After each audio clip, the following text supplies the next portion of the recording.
Hai semuanya, selamat datang di Metode. Game online merusak mental.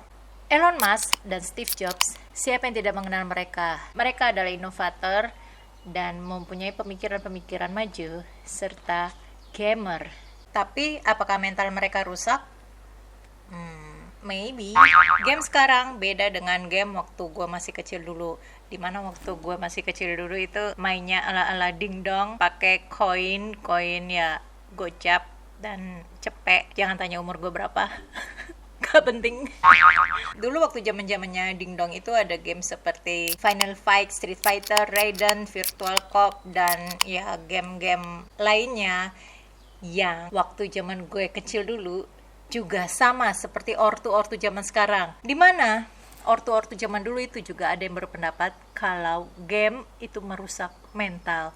Dingdong merusak mental, membuat anak-anak menjadi beringas, menjadi emosional, pemarah, dan agresif. Jadi buat kids zaman now yang juga gamer, ya sama aja.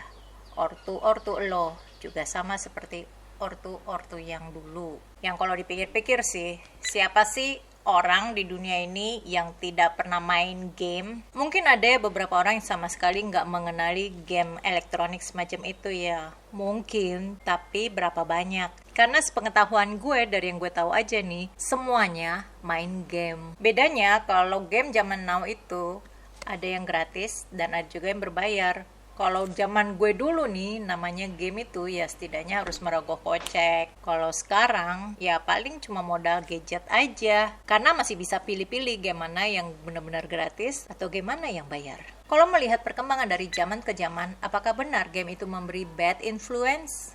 Sebelum lebih lanjut membahas tentang game ini, baiklah kita bahas dari sisi positifnya dulu.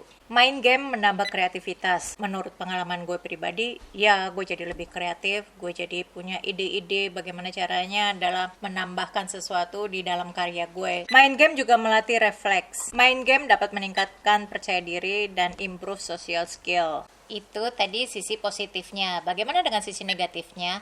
Yang jelas, dari sisi negatifnya itu bisa buat badan jadi pegal karena harus menahan di posisi yang sama selama berjam-jam. Ya, siapa di sini yang main game lebih dari 1 jam?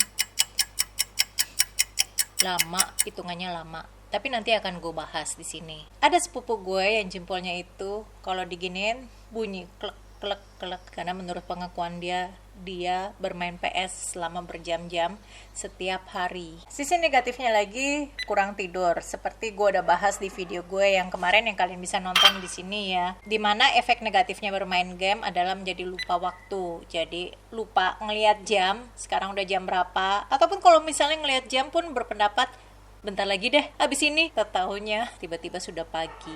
Karena begadang, telat bangun pagi, akhirnya kurang mendapat asupan vitamin D. Jeleknya lagi, karena lama memandang layar yang mengeluarkan radiasi gelombang cahaya itu dapat merusak mata. Ya gue pernah mengalami kejadian seperti itu. Gue bermain game sampai mata gue belekan. Belum lagi ada kasus saking serunya main game sampai lupa untuk ke belakang. Akhirnya menjadi ISK, infeksi saluran kemih. Juga sembelit, ya karena posisinya cuma duduk ya. Selain obesitas tentunya.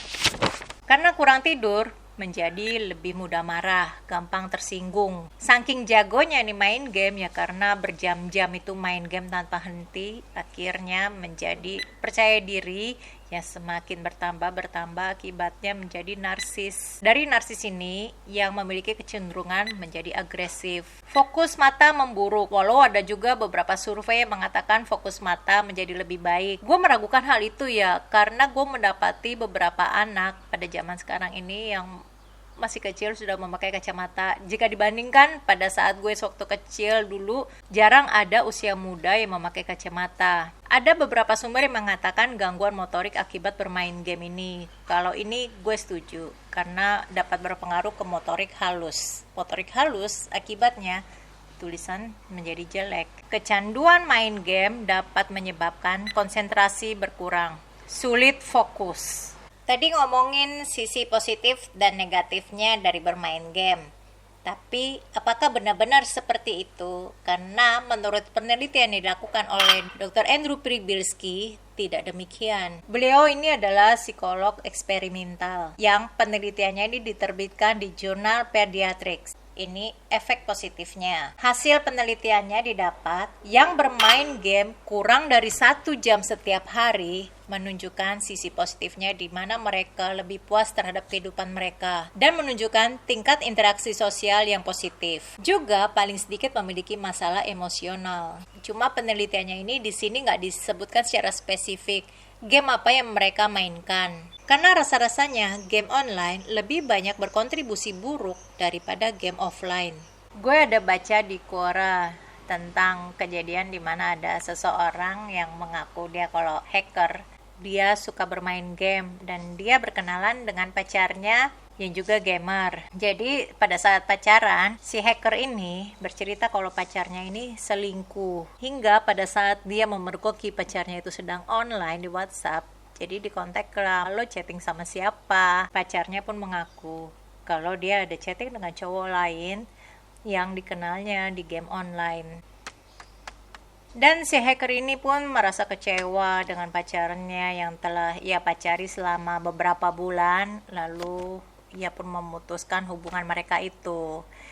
Yang menariknya di cerita ini adalah ternyata mereka ketemu cuma sekali sebelum mereka jadian dan jadian secara online. Pacarnya ini, mantan pacarnya ini, ceweknya ini selingkuh dengan cowok lain yang ditemui di game online. Ya istilahnya belum pernah ketemuan secara fisik. Selingkuh online, pacaran online. Gue gak bisa ngebayangin ya berhubungan secara online tanpa pernah bertemu. Ya mungkin di satu sisi ada juga beberapa orang yang melakukan hal seperti itu, bahkan sampai menikah. Tetapi ya bagi gue pribadi agak-agak aneh juga kalau misalnya hal itu sampai terjadi. Tahun 2018 WHO menyatakan kecanduan game online sebagai salah satu bentuk gangguan mental. Yang namanya kecanduan, sebagaimana kita tahu, kita tidak dapat berhenti melakukannya. Kita terus-menerus melakukan hal itu sampai mengacaukan pikiran kita, sampai mengacaukan segala perbuatan kita. Ya ibaratnya kecanduan game online sama juga seperti kecanduan alkohol, kecanduan hal-hal lainnya, judi juga ya seperti itu. Kalau sudah merasa kecanduan berarti jam bermainnya jauh lebih lama, jauh lebih panjang daripada jam bermain seharusnya. Yang dari penelitian Dr. Andrew tadi dikatakan kurang dari 1 jam baru memberikan dampak positif. Tapi kalau lebih dari 1 jam berarti tidak baik. Gejala kecanduan game dapat berupa tidak fokus, merasa sedih, cemas, atau lekas marah, mengorbankan aktivitas lain ya seperti tidur, belajar, bekerja, dan melakukan hal lainnya yang lebih berguna di bawah matahari tentunya. Awal Januari 2022 lalu, ada seorang pemuda yang berumur 18 tahun bernama Wahyudi. Dia tega membunuh keponakannya sendiri yang bernama Rian Gilang Ramadan yang berumur 9 tahun. Motifnya karena handphonenya Wahyudi ini rusak. Handphone yang dipakai dia untuk bermain game online rusak dan ia tidak memiliki uang untuk membeli gantinya, sehingga pada saat ia melihat handphone Rian, Wahyudi pun memutuskan untuk memiliki handphone itu dengan cara menghabisi nyawa Rian. Dan yang menjadi pertanyaan sebenarnya, mengapa Wahyudi melakukan hal itu? Apakah ia karena ingin bermain game atau karena ia ingin memiliki handphone itu? Cina sendiri mengeluarkan peraturan setidaknya kalau mau bermain game online itu ada batasan umurnya, dan kalau melihat usianya masih di bawah 18 tahun, ada pembatasan waktunya, sehari hanya boleh bermain 1 jam, itu pun di pukul 8 sampai 9 malam. Tetapi di sana serius dalam mengatasi hal-hal yang menjadi permasalahan masa depan negaranya, dan main game ini yang menjadi masalah serius. Kominfo bilang kalau mereka membuat aturan akan memblokir website ataupun game tertentu yang memiliki dampak buruk bagi penggunanya berdasarkan laporan yang masuk. Tapi ya kalau memang misalnya ini berdampak pada developer, sebenarnya berapa sih jumlah pengguna game online yang ada di Indonesia yang surprisingly jumlah gamers terbanyak itu Yang nomor 3 ada di Indonesia. Yang pertama ditempati oleh Filipina, Thailand, baru di Indonesia. Ini data Januari 2022. Sedangkan tadi peraturan di Cina itu sudah dari tahun 2021. Berarti pemerintah Cina sudah lebih aware bagaimana caranya mengatasi kecanduan game bagi para remaja. Semoga di sini juga bisa. Oke, gue harap kita semua dapat memahami apa yang sedang terjadi pada saat ini. Dan kalaupun misalnya kalian punya unek-unek, kalian punya pertanyaan, kalian bisa komen di bawah, kita bahas bareng-bareng. Oke, nantikan juga video gue berikutnya. Dan maaf gue nggak membahas tentang politik atau agama apapun di sini. Dan jangan lupa like dan subscribe. Stay safe and stay healthy.